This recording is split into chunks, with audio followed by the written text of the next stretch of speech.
again, good morning, everyone. Welcome to the Community Mental Health series, our March session. Right. I'm Alex, and together with me, my co-moderator, I have Lanurse. Hi, good morning, everyone. Good morning. And I must say that it's also with great pleasure that we're gonna have our speaker, Dr. Ruchi. Yes. Who's going to be speaking to us on this very interesting topic on overcoming procrastination and perfectionism. You know, when we first reached out to her, I didn't discuss this with her, but when we first reached out to her and asked her if she's interested to talk about this topic, one of the questions that she asked me was, how much time does she have? Right. Then and I said, maybe about 30 minutes ish. Then she said she can talk about this topic for days. And I was like, oh, wow, there's a lot of passion in this. So I think there's a lot for me to look forward to, and I'm very excited about this. Right. But just to say that if you are there with us right now, I want to encourage you to on your video, right? Because we want to try and make this an interactive session so that even though we are doing this online and not in a physical venue, we try not to lose too much of that physical contact, engagement if possible, right? So I want to encourage you to on your video, talk to us, unless it's inconvenient for you, right? Because in the past, we have people who are in this session while driving. Then I'm like, please focus on the road, okay? But in any case, if you are there with us, I don't encourage you to on your video, and feel free to use the chat function as well to interact, to park your questions, to share your points, right? This is really an exchange that we want to have. Okay, now just a quick introduction. Let me share screen. Give me 1 second.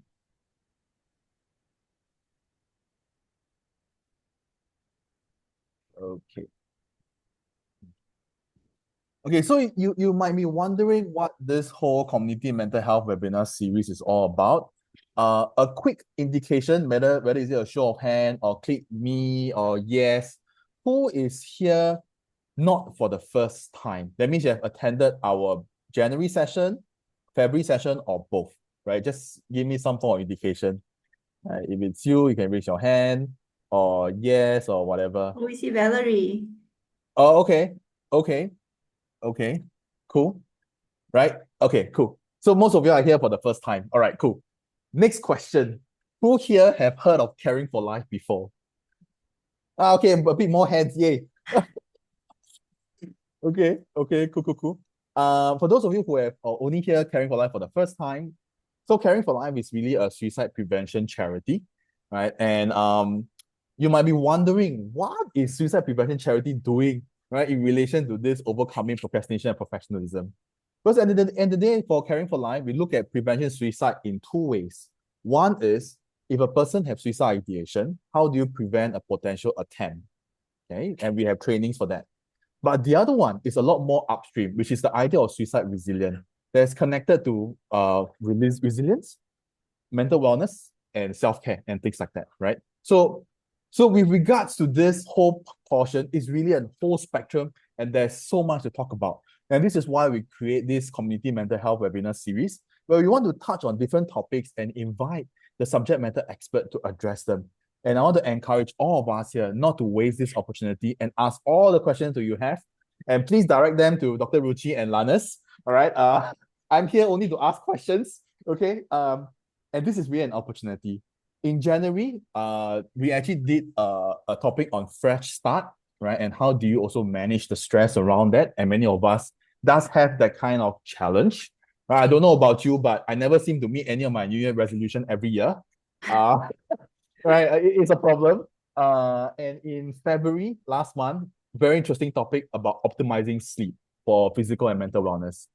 This two content is already on YouTube and today's session as well. So if you feel that today's session speaks to you, please don't hesitate to share the YouTube recording to others as well. Okay, this is going to be made accessible for all of us free of charge and for anyone, even if you are not in this session. So some quick admin note, this session will be recorded and uploaded to YouTube.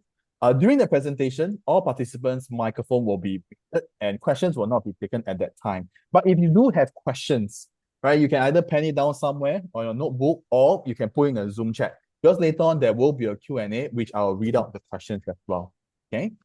We can also invite you later on to unmute your microphone to ask your questions live. right? Dr. Ruchi has given me the confirmation that she's happy to take any questions on the spot, right? It does keep things fresh and engaging as well, which I like it. Yeah. And the final point is that if you have any feedback or suggestion for future topic or interested to even become one of our future speakers, you can write to me directly, right? Via my email, alexio@caringforlife.sg.org. So this is the topic for next month in April. And in fact, for April, May, and June, it's going to be a parenting series, right?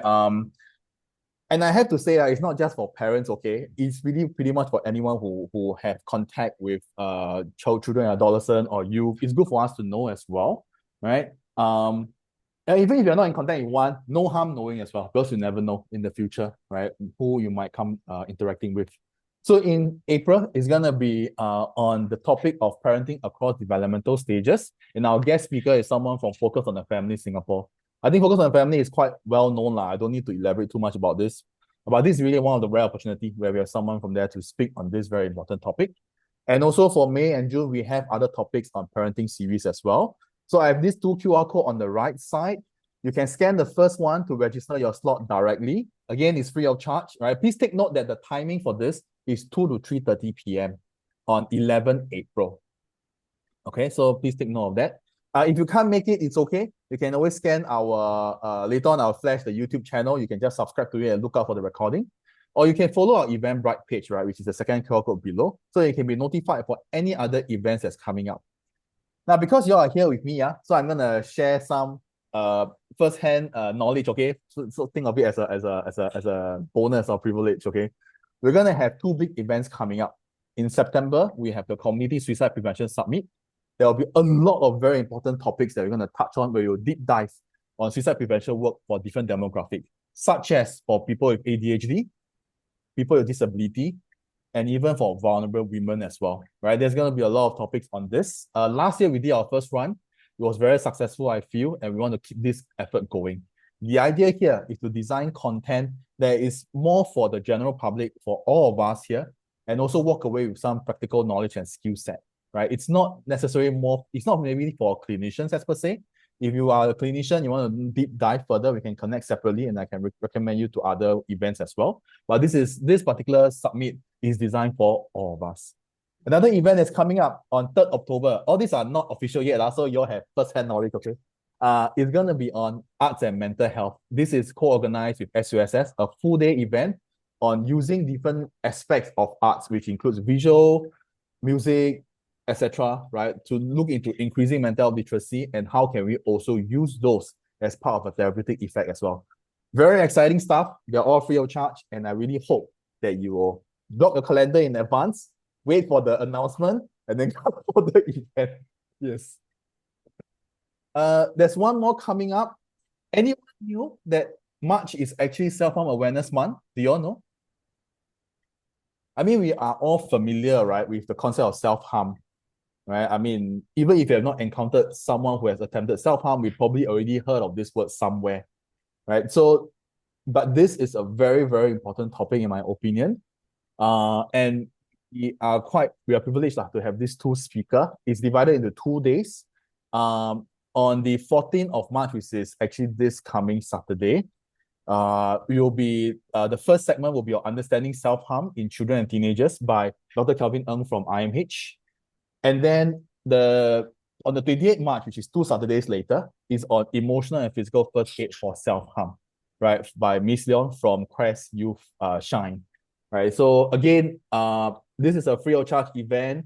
It's just 2 hours. And if this is something that speaks to you, please scan the QR code, right, and register your slot. We have been quite fortunate to have many different stakeholders promoting this program because there are many people who recognize the importance of this topic. One last thing, sorry, so much Goyo to sell. If you want to attend a suicide prevention program, Caring for Life, we are quite known for our live training. It's a 4 hours program, also fully sponsored, and it's designed to teach people how do you recognize early signs of suicide ideation, and then how do you bring them to safety. If you go back to my earlier point on 2 parts on suicide prevention. So as of end December 2025, we have already trained more than 4,000 people through this program. This year, we are aiming to train 1,000.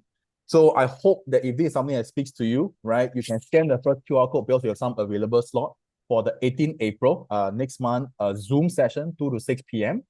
If you can't attend for this, don't worry. You can scan the second QR code again, go back to our Eventbrite page. We have many slots that's already been released for everyone to register throughout the year.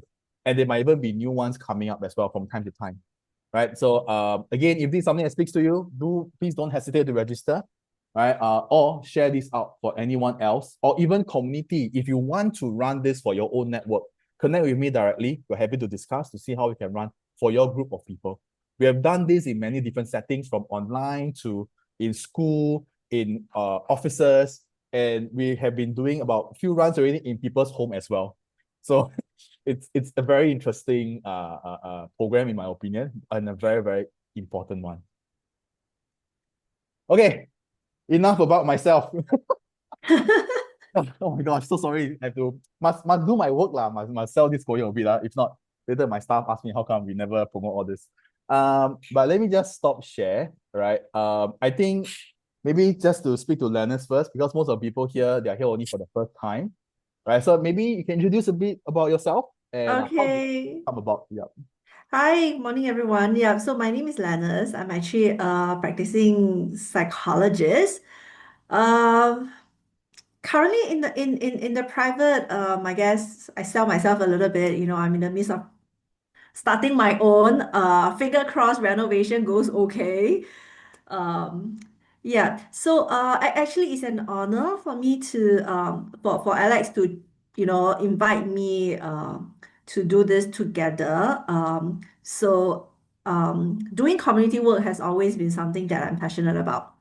Uh, and really excited that I was given this opportunity, to try curate like, okay, what are the topics that we can kind of like run every month for this entire year. So I start taking inspiration from people that I see, people I see at work, and people that I talk to. And one thing I noticed that, there's actually a lot of like ongoing stressor that's happening in our life at, like different month, that's different issue. And so just now Alex was saying that next month onwards, it will be parenting issue because it's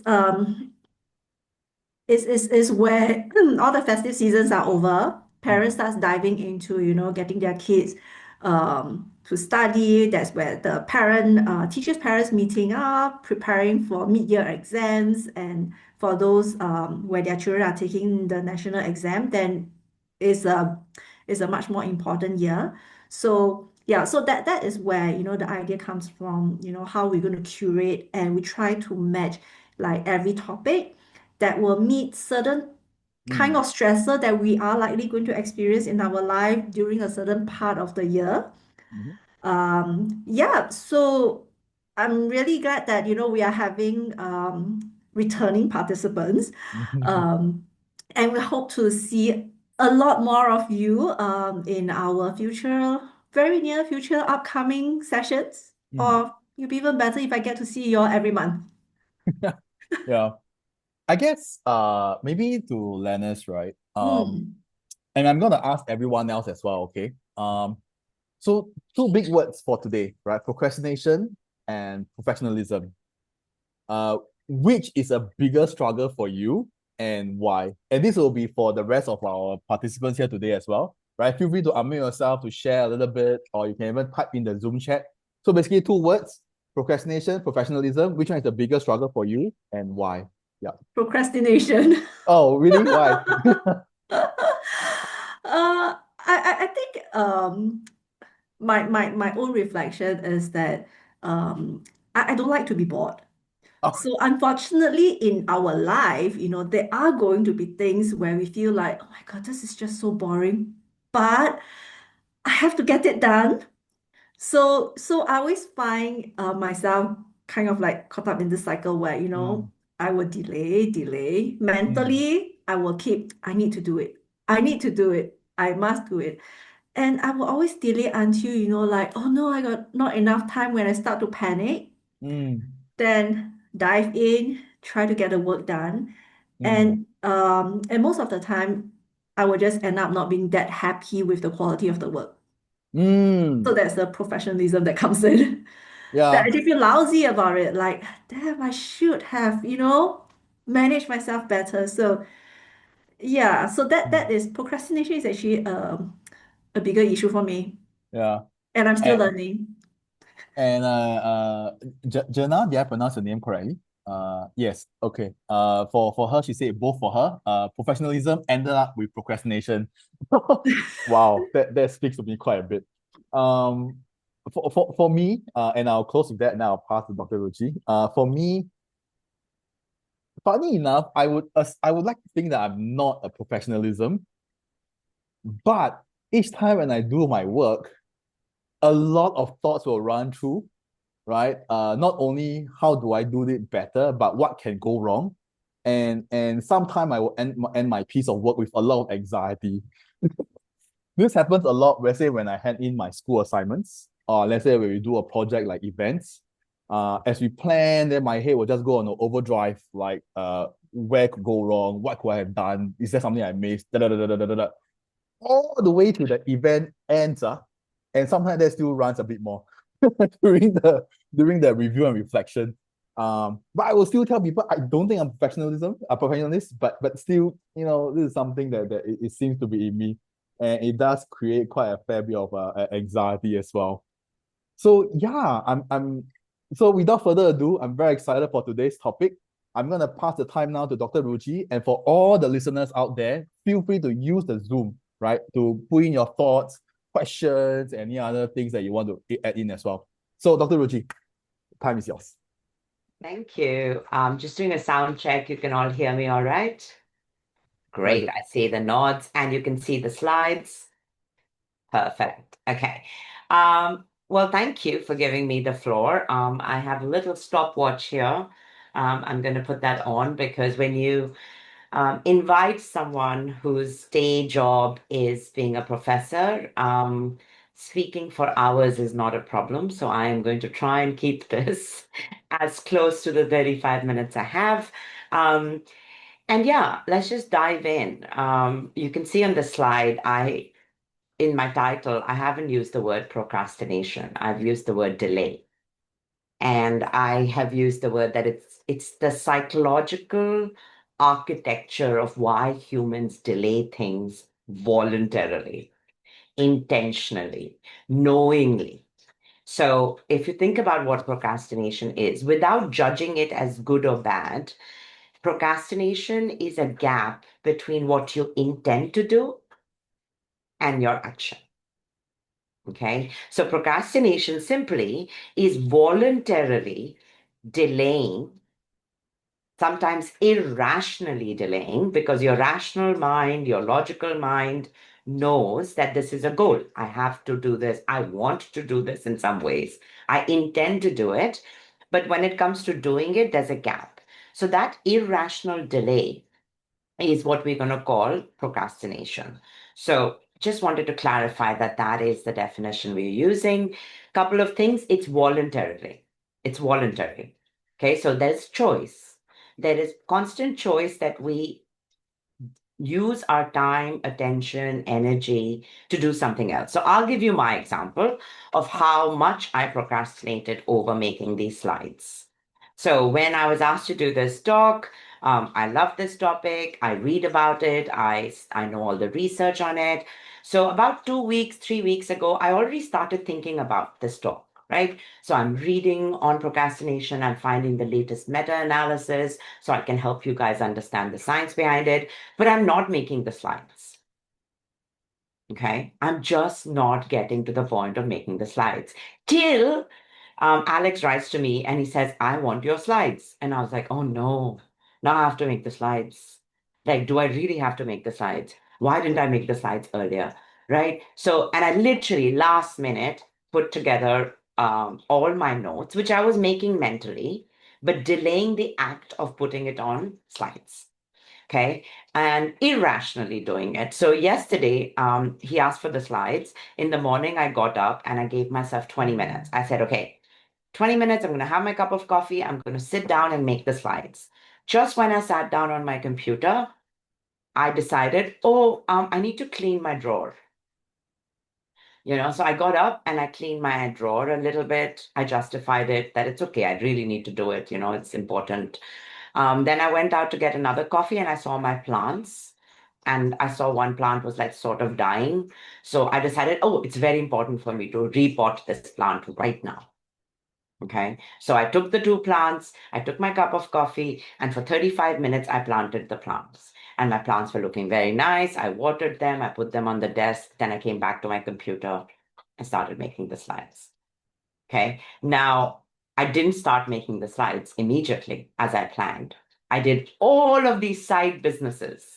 And I want to share with you that most of us as adults and as children are procrastinators. And there's nothing wrong in it. It's just accepted because procrastination is not a character flaw. It is not a weakness. It is basically our brain's way of managing emotions. Okay. So if you think of the stats, the research shows on about 10,000 people were asked about what type of procrastination they engage in. 1 in every 5 adults is a chronic procrastinator, such that it affects their health, their work, and their relationships. 95% of students that are at NTU, NUS, any college in the world are procrastinators. They don't study till the last minute, and it affects their academic careers. So it's a problem that we all have as humans, and it's not a flaw. So let's get to a little bit of, and I'm going to just share this very briefly. It has lots of costs. I said to yourself, to your work, to your health. Procrastination, delaying, the anxiety that comes with it can lower sleep. It can, you don't meet deadlines at work. So your colleagues you get behind in work. Students don't do well in school. So there's lots of costs and delays. But let's try and figure out what are the different types of procrastinators. So it's not that procrastinators are lazy. I'm not a lazy person, but yet I procrastinated about these slides. You are not a lazy person if you procrastinate. Okay, it's an emotional regulation problem. And as Lanurse said, in the research, there are some emotions we just don't like, which is boredom, worrying, and frustration, and honestly, fear. Okay, so these are the 4 main emotions that you are feeling, but you're not aware you're feeling, and that's why you procrastinate. Okay, so we'll get to that. And what we do is, when I was planting and replanting my pots, and I was cleaning my drawer, what I was doing was a short-term mood repair. If I clean my drawer, I feel a sense of achievement. Okay, my drawer looks organized. Next time I need something, I will find it. Yay, I'm a competent, satisfied person. It was a small task. It got done in 5 minutes. My plants, when I potted it, I took a dying plant, like my baby, and I fixed my baby. Okay, I put it in a lovely pot. I watered it. I gave it life. Now I feel good about myself. Because I feel good about myself, I feel competent. I now have the energy to start working on the slides. Okay. But I am doing this without being aware that I'm doing this. And that is the difference between doing it with awareness and doing it without awareness. Because if I continued then cleaning my house, going for a walk, talking to my friend, I would have missed the deadline. Right? And I would never have made the slides. Okay, so, and please stop and ask me questions. I mean, put questions in there and I'm looking at it. So let's just look, if you look at the right side of the slide, there are 4 different types of procrastinators, and this has been studied. The overwhelmed procrastination is when the action that you need to do, the goal that you have, is so complex and is so comprehensive, like writing a book. Like if you're an author, or for me as a professor, I have to write a grant application. It's a 75-page application, requires me to do lots of work. I'm just so overwhelmed that I can't start because there's so much to do, I can't start. Okay. The perfectionist procrastinator is the one that has somehow decided that the stakes are so high. I have to make this presentation in front of 100 people in a webinar. And God, if it's not perfect, I will not come across as, high status or important. People will think I'm stupid. And so I have this fear of failing because the stakes are very high. It's not the complexity. Those are the two big reasons why we know people procrastinate. And there are types. The bottom one are the positive procrastinators. Okay. These are procrastinators, and I'm a little bit like this. Oh, I'll do it in 10 minutes. No problem. I have time tomorrow to do it in 10 minutes. They overestimate their competence and underestimate the time. So they procrastinate because it's a time management issue. Okay. They just don't know how to accurately decide how much time it takes. They're too optimistic. And then there is this one set of procrastinators who like the pressure of working last minute. They are competent, they're able to get the work done, but they like the adrenaline rush of doing it. Okay. Now, if you were to look and self-reflect about yourself, I would love that you think about these 4 types and don't mistake them for each other. Because remember, if the task is massive, you are not going to be an adrenal pressure achiever because it's structurally impossible to do a complex task which requires 10 days of work in 2 hours. That's why the quality will drop. But there are some tasks that you can do last minute really well if you're a pressure lover. In terms of, and I'll get to the next few, so I'll keep moving on. Now, there's this thing called temporal motivation theory, and looks technical, but it's very simple. Let's figure out how our brains decides how to motivate ourselves. So motivation has been studied in psychology. We will only do something if we see utility for it. Okay? It has to be useful to us. So what makes an action? So to Siddhi, your question is, why do people procrastinate? People procrastinate because they want to avoid emotions, and I'll get to that, but they don't see the utility of doing it now. Whatever they intend to do, the utility of doing it now is low. So let's look at this formula and see why. Why do we come to the judgment that the utility is low? Is because our expectancy, which is our own belief, I can do this, can be low. So we are feeling a little scared. Can I do this? Do I have the expertise? Do I have the knowledge? So that is expectancy. Into value, the task is not fun. The task is admin and boring. So even if I know I can fill out my reimbursement forms, and this is my personal procrastination, I haven't done my reimbursement for 3 months. So I know I have to do it at some point, but I know I can do it. I can fill up a form and attach a receipt. But the reward of doing that is so low. It is boring. I'd rather spend my weekend with my friends or go out and watch a movie. So my value is very low. Okay. Now, underneath is impulsiveness. I am an impulsive person, a little bit, compared to many others. So my distraction is high. I'm Googling things and, oh, I found this amazing paper. I'll start reading that paper because I'll be curious. And the time horizon. I know that the university requires within 3 months, you have to submit your thing. So I know that I have another 4 days left to do the reimbursement. So I delay the horizon. So you see how I take 4 things into account. And based on that 4 things, and we know this is how the brain does it unconsciously. We decide, nah, not doing it right now. The utility of doing it right now is not high. Okay. So I want to talk a little bit about personality. A lot of people think that procrastinators they have a certain personality. The only research evidence about procrastination personality is procrastinators tend to be slightly high on trait impulsiveness. Okay, that's it.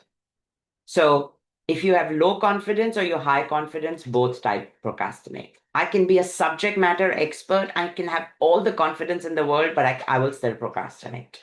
So confidence is not correlated with procrastination. Anxiety is not correlated with procrastination. It's a very small weak link if you see with neuroticism. Even whether you like a task or you don't like a task is not that highly correlated. It has a 0.40. But the strongest predictor is impulsiveness, which is your indistractability. Okay. And this is important, and I'll tell you why in a bit. Okay, I'm going to skip this, but wait, hold on.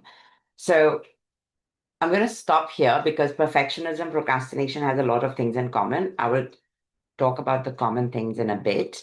But if you think about what works in helping individuals not procrastinate, the number one strongest predictor of overcoming procrastination is cognitive behavioral therapy. Now, you don't need to go to a therapist if you understand what cognitive behavioral therapy does.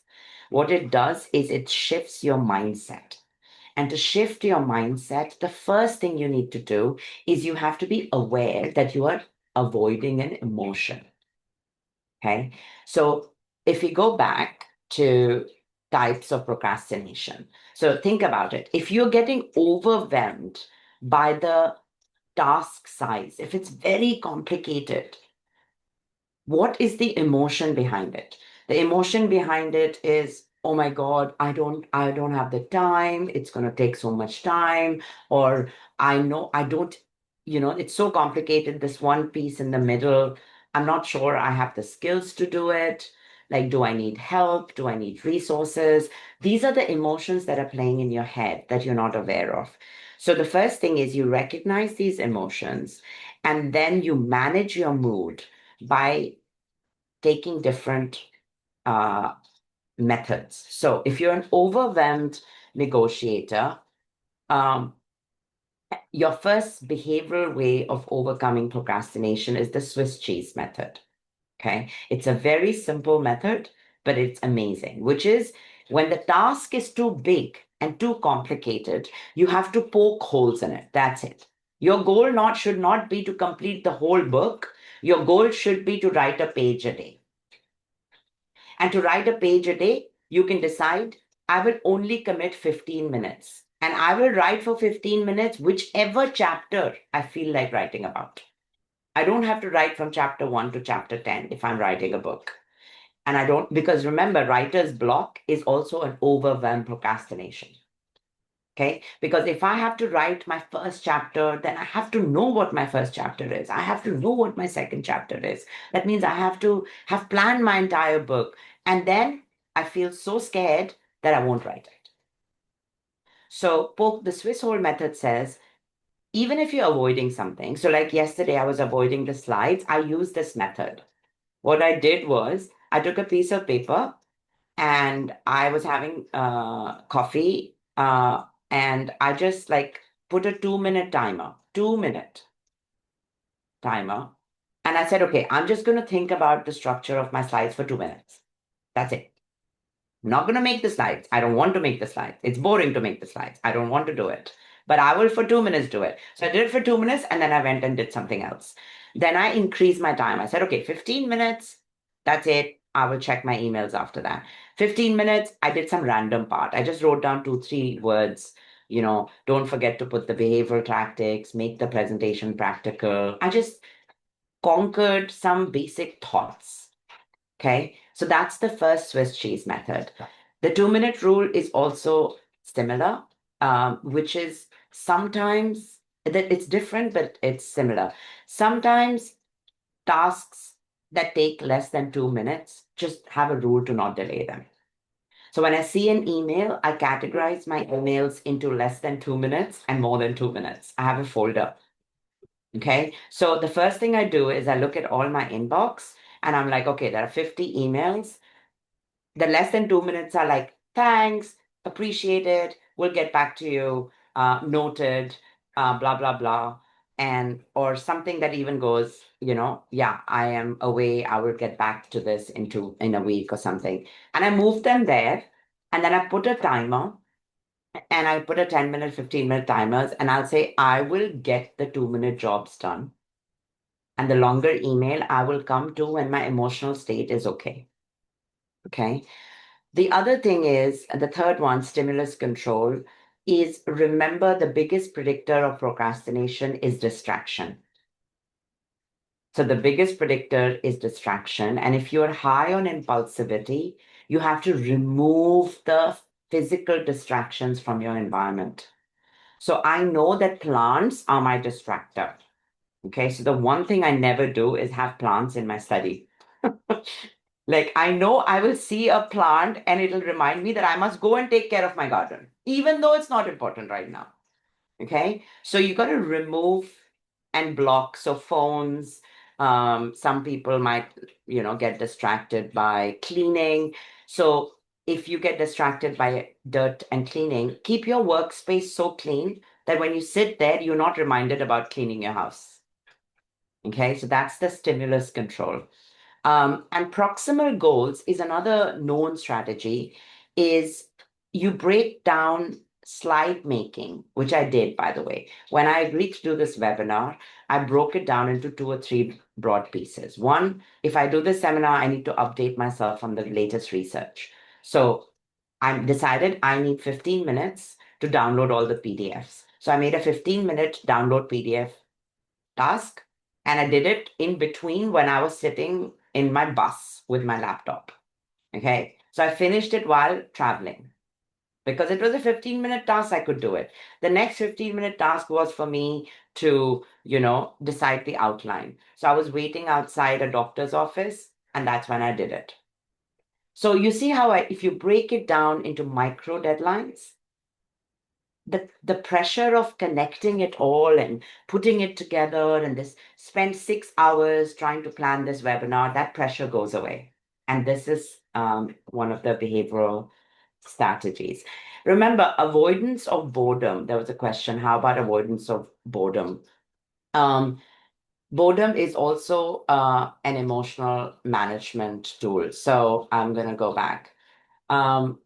It's boredom is because you find the task too routine, too repetitive, or too intellectually not stimulating, okay, or not fun. Most of the work we do is not fun. So cognitive reframing is you can take a boring task and make it super high stake. Okay, so you can convert a boring task and be like, oh my God, this task is going to, give me so much money to spend on my next holiday if I can just get the reimbursements done. It's a boring task, but it is the task that will get me my 3-day holiday. You see, so you go from converting the boring task into a high stake task. Okay, because in the end, I need the money back from my university. And so it will benefit me. But if I look at the task of reimbursement, it's boring. But if I convert that, so that's one cognitive reframing. There are, apart from the behavioral functions that I shared with you, there are some psychological interventions we know works to overcome procrastination. And the first one is to forgive yourself for procrastinating. You have to have self-compassion, because if you hold yourself and you're harsh with yourself, like yesterday, like 2 weeks ago, I was procrastinating making these slides.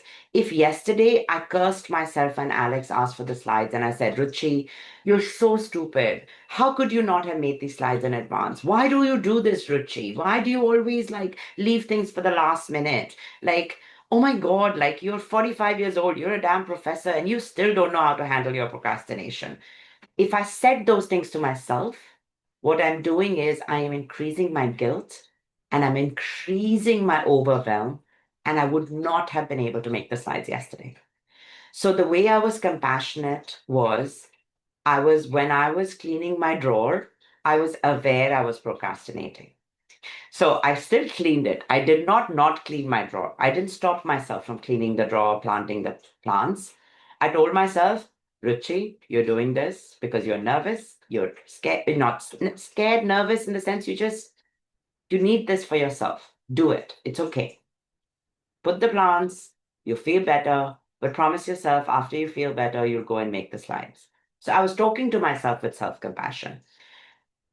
Cognitive reframing I'll get to this when I talk about perfectionism, but if you're scared of delivery, if the fear is not about overwhelm, but about perfectionism, I got to do this perfectly, you'll have to say nothing perfect can ever be produced if it doesn't start.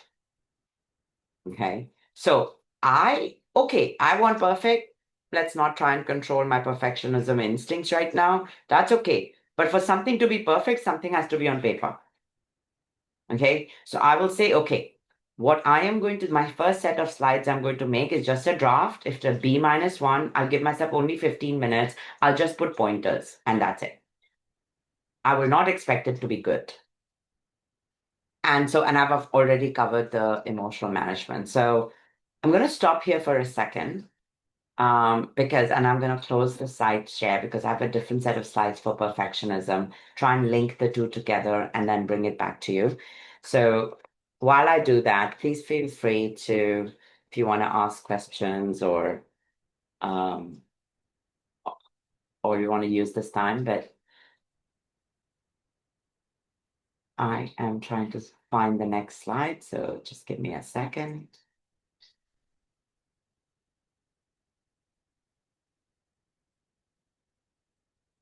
All right, I don't think there are questions. I'm going to just start with the perfectionism, and we can have questions towards the end. And once we link these two ideas, okay, let me share my slides. All right, so if you remember, one of the causes for procrastination, which is not overwhelm or boredom or managing emotions like anxiety, worry, is this idea that whatever I do, it must be perfect, and therefore I must need more time and I must delay it because I don't have the right resources right now. And again, perfectionism has been studied. You can see at the bottom of the slide, there is a 2026 very recent review of procrastination and a meta-analysis of the studies. And the one thing we know is the more effort and more hours of work does not have a direct positive linear relationship with performance. So if you look at the graph, yes, when you put in more effort, more work, your performance goes up, goes up, goes up, but then it plateaus and then it starts to go down.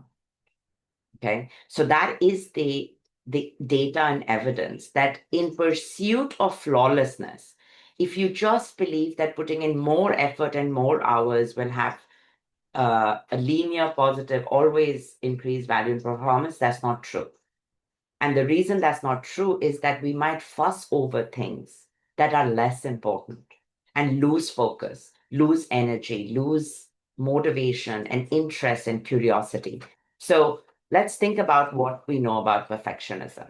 One, there is a societal pressure to be perfect. There are lots of people who say, relentless pursuit of perfection, only then you can be great in life.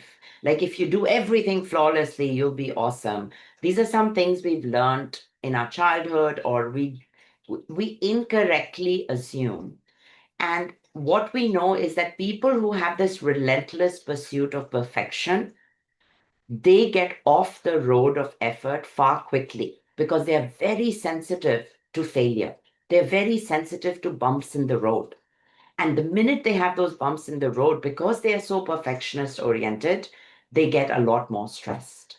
And that stress is what dips their performance. So let's think of what we know about perfectionism is that there are two types of perfectionism. And this is very important because not all perfectionism is the same.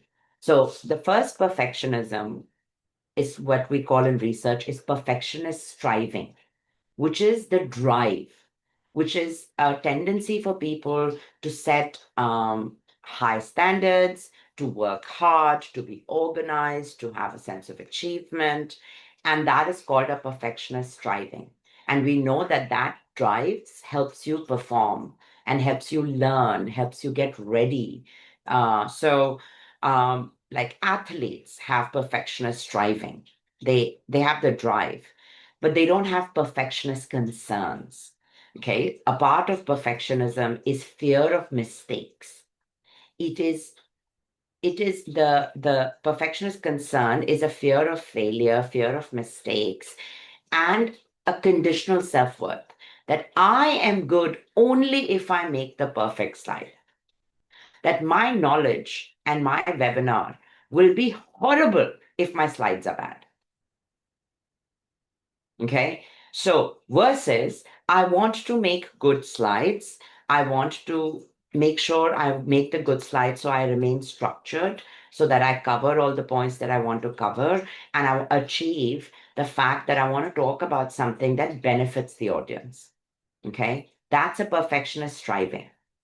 But a perfectionist concern would be, oh my God, if I don't make the perfect slides and my notes are not perfect, then I will fail and I'm not good enough. So you see how that is the difference between the two. Now, the one thing we know is whether you have striving or you have concern, both of them affect how much time and effort you put in things. Okay. So if you care about something, you have striving, you have high standards, you're going to put an effort. If you feel fear of failure and you have your low conditional self-worth, you'll also put in more effort. But the striving effort is what predicts performance. The fear effort deteriorates performance. And again, that has been studied in research. Now, what are the hidden costs? And we know this. High standards, long hour, being very organized is what we see on the top, okay, of a perfectionist. On the bottom, we see workaholism, we see exhaustion, we see bodily high blood pressure, and we see concealment of errors. So we know that perfectionists tend to hide errors because their fear of failure doesn't prevent them from being honest, which means when you are not accurate about what you are doing good or bad, then your performance dips. So what I'm trying to sort of share here is, I'm going to remove this. Actually, I'm going to talk about this. Perfectionism also manifests in how we lead and manage people. Okay. So, and you can talk about parents or you can talk about leaders. A perfectionist becomes the bottleneck in a team. So, you don't want to be the one who struggles to delegate. Now, this can be true of a parent. If you're a perfectionist parent, you might be the bottleneck in allowing your children to be independent, to give them autonomy, to teach them responsibility. They are also very critical. Okay, so how do you detect your own perfectionism? If you're extremely critical and unforgiving to yourself, when your self talk does not have compassion and forgiveness, when you criticize yourself and criticize others for not meeting high standards, you are a perfectionist. Okay, so that is where you first have to detect yourself. So there is a move, an alternative way from going from flawlessness to going from higher standards, to going from shaming, ruminating, feeling that everything that you do is conditionally defines who you are, which is the perfectionist flaw. You can go to everything that you do is a way to learn, is a way to get better. And we've heard this growth mindset. So I'll give you this example for myself. Even if my slides were crap, even if my slides did not meet my perfect standards for this webinar, by doing this webinar with imperfect slides, I have the opportunity to learn and be better at my next webinar. Because my slides will not define my entire identity as a professor or as a teacher. And failing in your eyes will not make me fail in my own eyes. If all of you, of all 43 of you, left this place thinking I was stupid, or I was incompetent, or I didn't do a good job, it will not define me. Why? Because my identity is not attached to it. And that requires work on yourself. Remember, I was procrastinating making the slides because maybe I was mistaking the slides as my expertise. Okay, so I had to consciously sit down and be self-compassionate, not criticize myself, remind myself, I will do my best to, and my intentions are to help, to have a discussion, to have a talk, right? To remind myself that I am well versed. I have 30 years plus of knowledge of psychology, that I can do this. Okay, so these are the cognitive behavioral therapy. And yet I had to plant and replant, yet I had to clean my drawer to feel good before I could get to the slides. Okay, so I'm just sort of sharing that. Now, how do you manage procrastination strategically? There are a couple of ways in which you can do it. One is the trade off. You need to decide, again, break down your projects into where am I going to put the most effort and reduce the conflicts. So, admin, emails, housework, you'll have to dial down the key. Can't be perfect in every domain. I can't be a perfect mother, have a perfect house, have a perfect this, and God, I have to decide. Some perfectionism has to go down. I'm doing this talk on a weekend. My daughter, my 13-year-old daughter, is in the other room. She gave me so much grief this morning. She said, "You work all the time. Why did you agree to do this on a Saturday? I had all these plans to go swimming, to go bicycling. Why are you busy on a Saturday morning?" And at that moment, remember, if I'm a perfectionist parent, I can have a total breakdown, right? I can curse myself. I can tell myself, "Oh, what a horrible mother I am," you know? But at that point, you cognitively reframe it. This is my child. So this is how I cognitively reframed it. There's no right and wrong. You're going to put this on YouTube one day. My daughter will never listen to me. She's a perfectionist, by the way, and I've been working so hard to reduce it. Her math has to be perfect, her science has to be perfect, her singing has to be perfect, and she keeps quitting things if she's not perfect at it. So I am hoping that this 1 hour workshop will go on YouTube, and when she turns 17, she can watch it. Okay, and that is how I'm justifying that I'm not a bad mother. Okay, so you see how there is a way of, you have to do that self-work to do it. The second thing is, and this is in terms of work, like if you're a perfectionist at work, you got to frame progress as the goal, not outcome. Progress is the goal. So I will give myself a pat on the back if I did one slide. I will give a progress if I even wrote one page of my future book. It doesn't even matter whether it is in the right order. My goal is, for the next 1 year, is not to write a book, but to write paragraphs and make progress. So if every week I have 20 paragraphs, my goals are met. Okay, so it's not an avoidance of loss.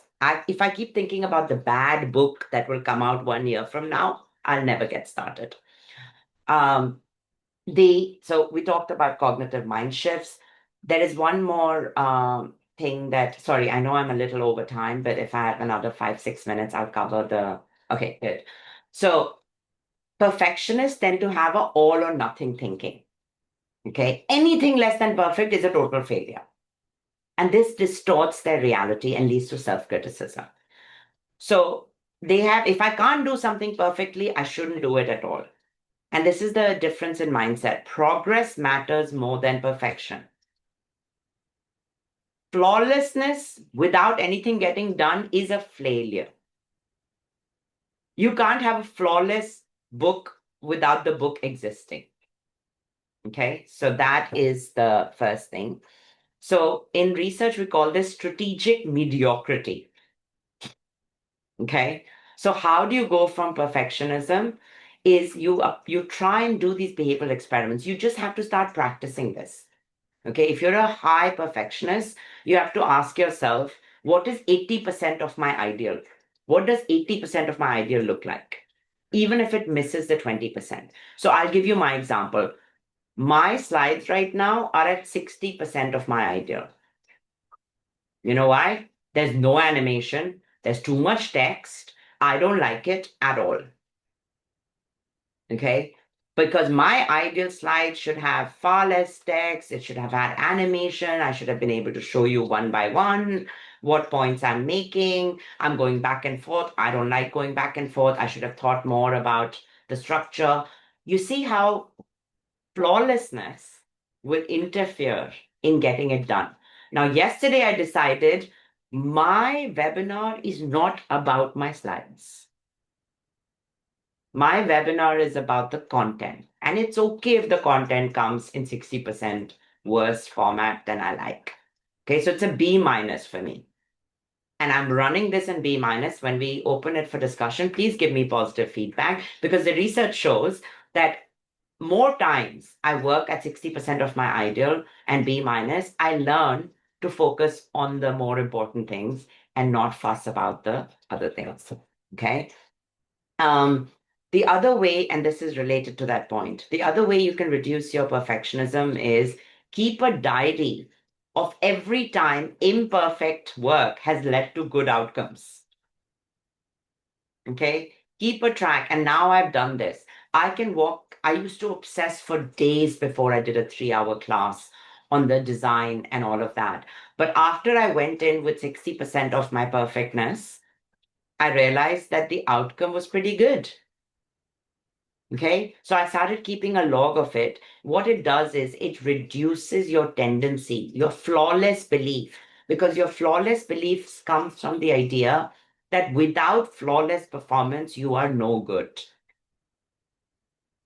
Okay, so you have to broaden your self-worth. You have to break your identity overlap between your perfectionism and your self-evaluation.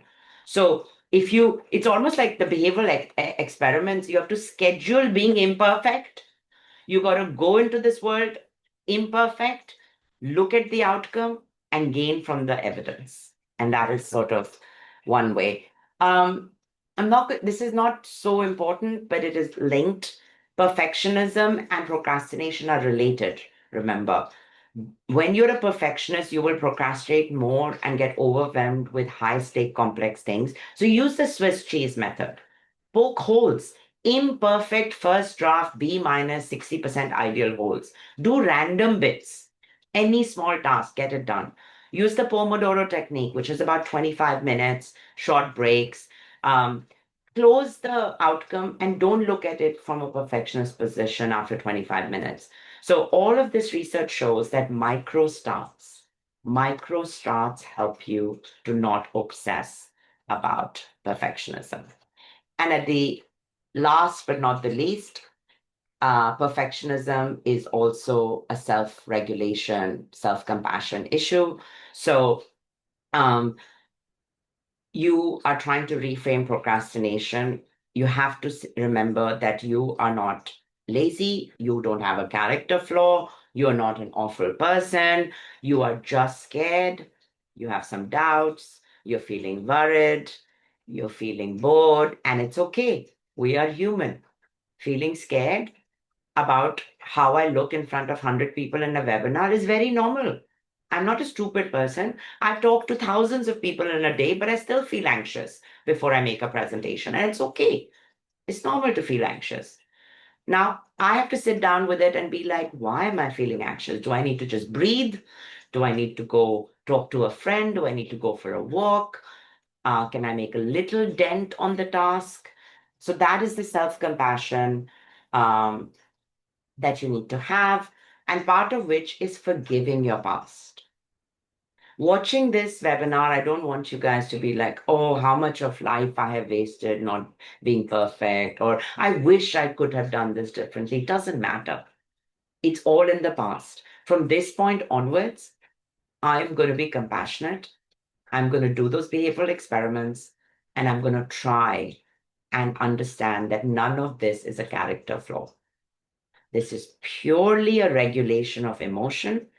And now I have all these amazing tools, techniques that I can free myself from these negative emotions and start making small dents. And the last thing I'm going to say here, and I'm going to there are some papers I used, is that there are many fun ways of making boring things. So I'll give you my last example and then I'll stop. My best friend, my girlfriend, I'm recently divorced. I'm a single mother with a 13-year-old. And so I manage the house, I have full-time work. I don't have much time. So me and my friend realized we were complaining that we are managing all the admin in the house. Children's education, doctor's appointment, fixing the house, getting the work done, planning the holidays, planning, school trips, so much admin stuff outside of our full-time 8, 9 hours of work. Both of us have this admin stuff. We've been delaying it and then getting ourselves checked by the doctor and being fit and going to the gym. That we've decided with every second weekend, we have an admin night where my friend and I, we get a bottle of wine, we open our laptops, and we do admin, which is reimbursements, booking children's school trips, getting the doctor's appointment. And we spend the whole Saturday and make it fun with music. And we do it with the Pomodoro technique. We put 15-minute timer, 15 minutes, she does her admin, I do my admin, then we take a half an hour break and have fun. Then we get back with a glass of wine, we do 15 minutes of admin, we take a break. Right? And it's amazing. In one day, we get 2 weeks of admin done, which we would not have done alone. Right? So it is managing of emotions, trying to be like, okay, I have a support group, I have a friend. So I'm going to stop there and happy to take any questions, comments. Before we do that, please invite me next time to your house to do the admin. I'll join the wine session. Yeah. Yeah, I was like, how many glasses do you drink at the end? No. So we start with soda, tonic water, get the important stuff, then we go to wine. Yeah. Okay. Maybe okay, we'll do it this way. Maybe I'll start off by because I hear okay, first of all, I have to say that this has been a very fruitful session for me. I've been taking a lot of notes. It's really, really good stuff. So Same here. yeah, thank you so much for doing this. But let me just start off by inviting maybe just one or two of our listeners, right, to just share, because this is such a practical session today, right? So I am interested to hear from the listener, what are some of the things that you take away and what you will start doing. I think that's a pretty interesting one. Feel free to, for those of you who have questions, just keep the Zoom chat going. So after I invite maybe here one or two, then I will have a quick chat with learners and then we will take the Q&A from there. Okay. So anyone want to unmute yourself, share with us, your key takeaway and what you might start practicing? Anyone would like to go? Yeah, Jenna, yes. go ahead. Hi, thank you very much for sharing. A lot of what was spoken resonates so much in me. Yeah. So one of the things that I think the perfectionism, as you talked about, is really about the fear of failure. And I found myself that a lot of things that I'm doing, whether I'm training for my marathon running or I'm doing my business, I'm doing executive coaching, and so much of that I was focusing on the outcome. Mm-hmm. And that sort of end up in the anxiety and sort of sometimes not being too scared to even go out and when I step out of the house, I felt that, I talked in my brain that it's going to be too hard and it's too hot and I don't think I can do it. And really, I don't think I didn't do a good run. So I think that focusing on the outcome is not helpful. So what you said about progress is the goal, progress matters more than outcome. Yep. That is my biggest takeaway. And then the second thing is using the weekend to do the admin. So thank you very much.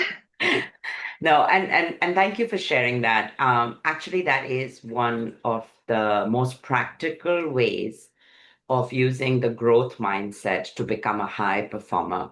So if you take any time you spend doing anything as the goal, so putting in investing time and effort, even if it is 2 minutes, is progress. And you give yourself that pat on the back that I have made progress towards an outcome, that progress and small efforts all add up. Performance and outcome is an emergent phenomenon. None of us can control outcomes. And therefore the anxiety is higher about a future outcome because what do we worry about? We always worry about those things we have no control over. Mhm. Right? So if you focus on those things that you cannot control, you are going to feel anxious, nervous. So I cannot control what you think about me in this webinar. I just cannot control that. So if I worry about your impression of me, I'm worrying about the outcome of my webinar. But if I frame that as I am doing this webinar because I get to read all these awesome papers because of the preparation, and I am doing it, and the fact that I'm just investing 2 hours, I will learn something from the questions you have, and I'll get to share something. That to me is goal achieved. So I'll just stop there. So thank you, Jenna. Maybe I'll just bring Lanurse in because I mean you do wear this hat of a counseling psychologist, right? And I always wanted to visit that part of it as well. So 2 questions I have.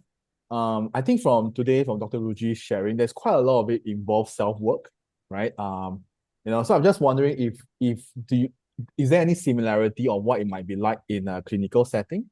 That's one. And second question, I guess, is that because again, when coming back to Dr. Ruchi's presentation, many of it is involving the self-work, the talking to yourself, self-compassion, forgiveness. At what point do we also need to start telling ourselves we need to see a professional as well? So I think that's my 2 questions for you. Yeah. Okay, so the first question, pardon if my brain is not working as well, it's a weekend. So yeah, but I would like to like Dr. Ruchi, you're not alone. My 14-year-old, she's actually sitting beside me as well. So yeah, so actually I think regardless of the topic like perfectionism, procrastination, in terms of managing, I would say, the base, the foundation is, actually, that doesn't matter what we are working on. The core, the base is really we need to know ourselves, and we need to be very honest with ourselves. Yeah. So I love what let me refer to my scribble. What Dr. Ruchi mentioned about, I find it very comforting that she says that, procrastination is not a character flaw. It is actually just our way of managing emotions. And I think, that really takes a lot of pressure away to think that, oh no, I need to fix myself. So if we can get our mind around, the need to fix myself, in any situation that we are in, it's not about fixing myself. It's actually about how can I manage myself to become better. Yeah. So I would say that, that is something that I really picked up, and I think that there is that similarity, in terms of concept, this topic, and then the work that I do, people that I see. The core has always been building awareness, and actually the next one is actually acceptance. So I'm not accepting this as a flaw. I'm accepting this as part of me. And if I am being honest with myself, we all want to improve and grow. So I need to accept the area, not the imperfection, but these are the area that I want to continue to work on. So I need to accept that as the gap that I need to fill to help me to become better. Yeah. And I think that actually will take away a lot of that perfectionist driven fear. And if I can just add, Lanurse, to that, acceptance is something that you have when you work through your emotional states. Okay, so you can be aware of your tendencies of being perfectionist. You can be aware that you have procrastinated. You can be aware that you have delayed. Just being aware that you have procrastinated, delayed, and it's not so bad will not lead to acceptance, because acceptance requires you to recognize the why. Okay, and to accept that those whys is a human thing, and that it's okay for me to feel fear. It's okay for me to feel anxiety. It's okay for me to feel that others will judge me. Okay. If you don't say that out loud in your head, like Jenna's example, I don't want to be last in my marathon. I want to do good. it matters to me. I care about it. That is why I'm scared of the outcome. Okay. So, but when you are honest with yourself that I care about how others will judge me, and I cannot control how others will look at me, but what I can control is my fitness and my practice. And I will make a dent on it today, because if I make a dent on working, progressing on something, eventually I know I'll get better at it. Right? So you are not saying you are okay with failure. You don't want to fail in the long run, but you want to build yourself to not fail rather than decide today that you will be a failure. Okay. And that process, working through your emotions, is what leads to acceptance. Yeah. Yes, very beautifully Yeah. summarized. So I guess where I'm also driving at, going back to Lanurse, is that I would imagine there will also be some form of complexity for people with certain medical condition as well. So for example, in a talk that I've attended on person with ADHD, they mentioned the concept of motivation for people with ADHD is that when we say we have no motivation, most of us is at zero, right? But for people with ADHD, it's -10. So which is why it's a lot harder for them to lift that back up to the kind of level that we would be able to function. Or for example, person with major depressive disorder, I would imagine that's a bit more complex as well. Right. So given this is a mental health talk, I also would like to bring in that element. So just want to check in with you, learners, then what are some of the complexity when it comes to this? And let's say for us, as a caregiver or friends or family members and so forth, then what should be our approach in encouraging them when you see signs of procrastination and perfectionism? Yeah, I think, rather than probably the mentality switch is, instead of seeing things as, this is procrastination, we see it beyond, like, what is actually behind this. So, like Dr. Ruchi says, it's the awareness. So for individual that is managing ourselves, we need to be aware. But I think in terms of caregivers that's supporting, I think we also need to also have that kind of awareness of being able to see what is beyond, this reaction, what is beyond this behavior. Yeah. So that when we can see what's I would use emotions example. It's like, not all anger are pure anger. Sometimes the anger is something that secondary is to mask their own fear, right? So instead of seeing that, why is this person always angry? Then conclude that this person has anger management issue. As a family, we can try to see, what's behind that anger, what is driving that frustration. I think that will probably give us a more better pragmatic solution. Because if I'm just seeing anger, I'm going to feel helpless because there's nothing I can do about your anger.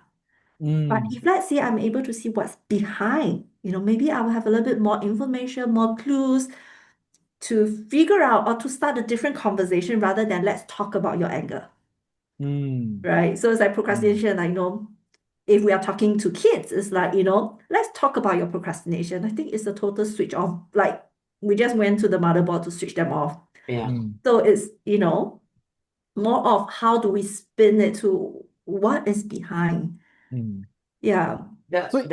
Sorry, the only thing I would add to that is I think neurotypical, neurodiverse people have different brains, but the psychology of procrastination and perfectionism does not change. Even in neurotypical ADHD, neurotypical brains, the psychology is the same. The utility formula is the same.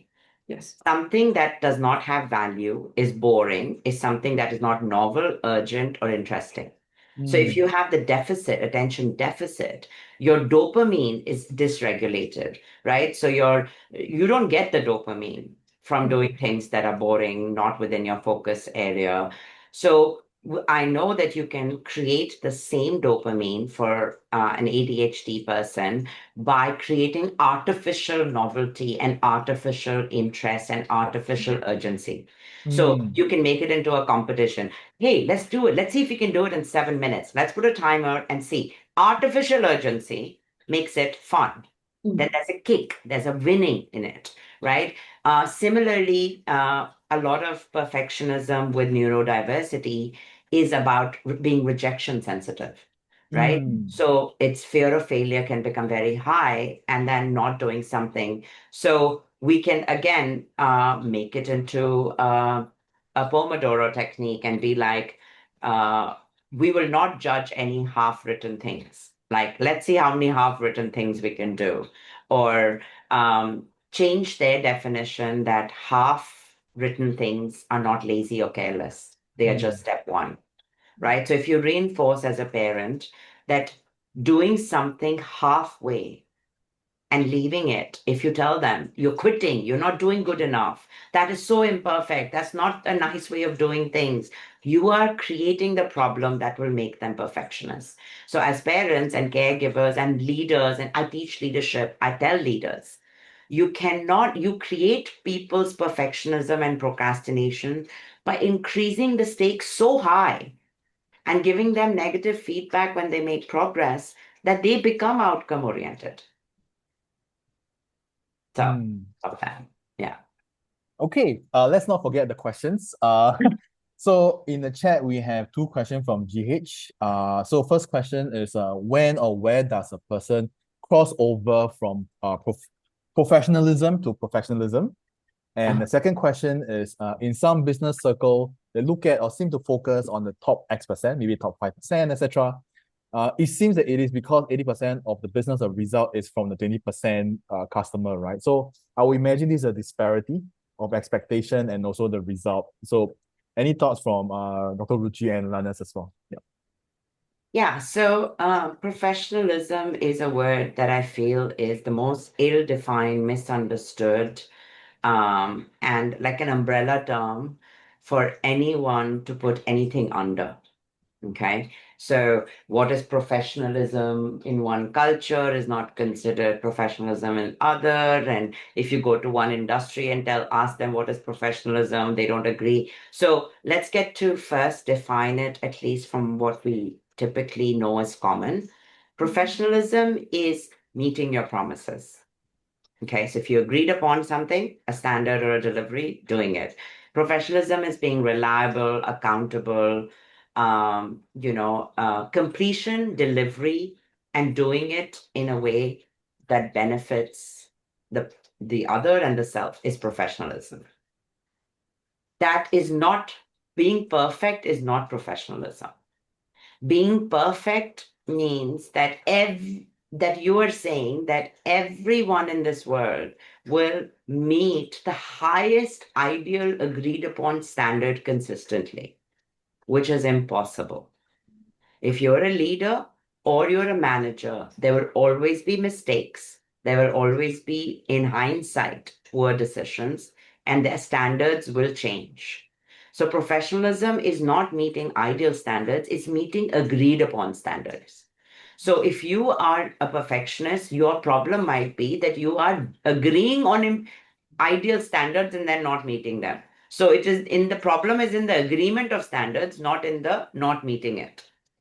Perfectionism, on the other hand, is a self-imposed standard and that you cannot meet, that you are criticizing yourself. Perfectionism is about and being emotionally tied to your output as a self-worth. It is a fear of failure, of being judged, all of which will interfere with professionalism. It doesn't make you professional. It actually can interfere with it. So I'll stop there for the first question.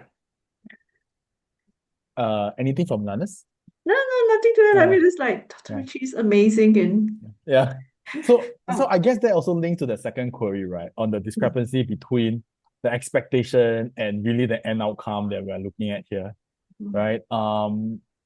Basically, it's all how people are focusing on the very top, right? But yet, really, the result in itself often is not supposed to be that high, right? Which is what you point about the agreed standards and maybe even the agreed outcome as well, right? All this does contribute and add on to the stress and really creates an environment, right? That where you mentioned this point that stood out to me a lot about how they will conceal their errors or mistakes, Yes. right? Being risk adverse or fear adverse, and this is definitely a problem in a Yeah. work setting as well.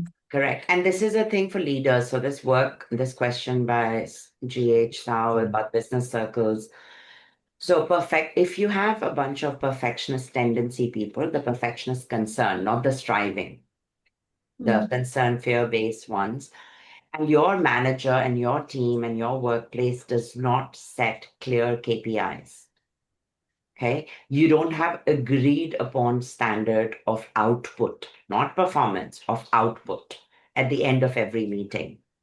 Then your perfectionist fear of failing is going to lead you to put unrealistic high standards. And then you are going to aim towards those unrealistic high standards to define yourself as a top performer. And because your fear of failure will be high, you will avoid doing it. Even when the work gets done, perfectionists don't send it out. They keep it with them. They keep finishing it. They're trying to make it better and better. They are scared of sending it out. Okay. Again, I was scared of sending out my slides yesterday. But what did I do? I was like, I'll send it out anyway. Bad or good, he has it. Now I can't do anything about it. Right? So, and I'm not saying I'm very high on perfectionism, but I have been working on my perfectionist concern tendencies very strategically. And the way I work it is one of the ways is I agreed with Alex that I will share my slides. Okay. Which means what? I can still fix them if I feel like. But I didn't. Okay. So anyway, I'll stop there. Maybe I'll just close the session with one final question to Dr. Ruchi. Yeah. Maybe just two, right? One is that clearly there's still a lot for us to learn, right? So what are some of the recommended reading materials or maybe sessions that you know of relating to these two topics or anything related to them as well? That's number one. And number two, if any of us have any further questions or just want to discuss with you on this further, how can we reach out or how do we reach you? I'll contact you. Yeah. So I'll do it backwards. I'm on LinkedIn. So if you want to add me on LinkedIn, that's the only social media work related I have. I write a blog called The Psychology at Work, and I have a very long blog on perfectionism, procrastination I wrote a year and a half ago. So you can definitely read that. You have the YouTube video, you can go through some of the slides and pay a little more attention. So if I were you, I wouldn't try and read a book on procrastination or perfectionism. Don't try to be perfect in overcoming perfectionism, and don't procrastinate by reading more. What you need to do is start practicing.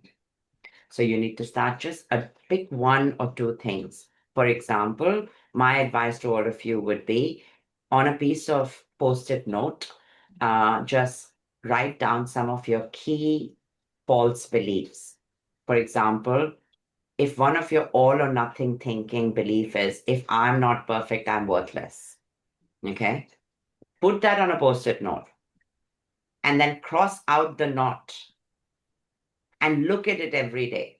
And every time your brain is telling you, if this is not perfect, I'm good, I'm bad, I'm worthless. Or if you have constant, you're thinking about how others think, and then write it in a post-it note, write the belief, if I'm not perfect, they'll think I'm terrible. They'll think I'm terrible. Okay. And then write the alternative belief, write the alternative cognitive belief so you can look at it. Just do it for one belief. Practice it for a month. Do little experiments, so that because we are all different, we have different self-talk for different things. So I would do that. The second thing I would do is catch yourself every time you are procrastinating. This is how I catch myself. I plan to do something and then I get up and start doing something else. Okay. The minute I do that, now I know I am procrastinating. So what I do is I'll get up and I'll be like, oh God, I am doing this because I don't want to do what I should be doing. And then I take a 5-minute pause and I just ask myself, why am I avoiding it? What emotion am I feeling? Am I feeling overwhelmed? Am I feeling scared? And I just, for 3-4 minutes while sipping coffee, I just accept it. I was like, yeah, I don't feel like doing it. It's okay. And I don't do it. I do the stuff to change my mood. I will go eat a snack. Even when I procrastinate and I eat to manage my anxiety, when I eat the snack, I tell myself I am eating it to manage my anxiety. And I need the chocolate, I need the sugar. I am feeling crap about myself. It's okay. I will have the sugar. Okay. And that is the self compassion. It's just slowly over time, you just stop being hard on yourself. You stop criticizing yourself. You stop caring so much about how terrible others will think you are, because you just realize you are doing your best and you will try and do more. Tomorrow, I will work harder. I will do one receipt a day of reimbursements, and I will give myself a small piece of chocolate every time I submit a receipt, you know? And so, anyway, I'll stop there. So, that would be a few things. I mean, with that, we have come to an end to this community mental health webinar series for March session. I think this has been a really fruitful session for all of us. I will send both Lanurse and Dr. Ruchi the YouTube link once it's uploaded so that you can share with your daughter. A gentle reminder to all of us that there is a lot of content that's coming up as well. For example, from April to June, there's a parenting series starting by the speaker from Focus on the Family. So scan the top QR code if this is something that speaks to you, right? Or please share this kind of event out as well. It's free of charge for everyone to attend, because for Caring for Life, we are designing this for everyone, okay? Also, another one that's coming up, which in my opinion, a very important topic on self-harm. If this is something that speaks to you, scan this QR code, right? And it's coming up actually this coming Saturday from 2 to 4 p.m. as the first session, followed by 28 March on the emotional and physical self-harm. First aid for self-harm on 28 March from 2 to 4 p.m. as well. We also have this upcoming suicide prevention program in April. Actually, there's many lah, huh? So just go to the Eventbrite, have a look, and continue to keep, just subscribe to it and be notified when there's new event that's up. I really need everyone's feedback, right? So if you can just scan this QR code, this QR code will be asking in terms of the key takeaway and also any other future topics that you hope to see from us as well. From Caring for Life, we continue to build the community of network where really we try to bring in different subject matter experts, because there's so much on mental health and mental wellness, right? That there's no one that's expert for all, and I don't believe in that either. So it's about bringing the right people to talk about the right topic for all of us to share and learn from this whole spectrum. So do please scan this QR code. I mean, I can't force you lah, right? But we really need all the feedback we can get. But with this, once again, thank you so much for everyone for your time. I hope that this has been a fruitful session for all of you. Please remember to continue to take good care of yourself, have a good rest, be aware, self-compassion, and continue self-care as well. Thank you so much, everyone. Thank you so much.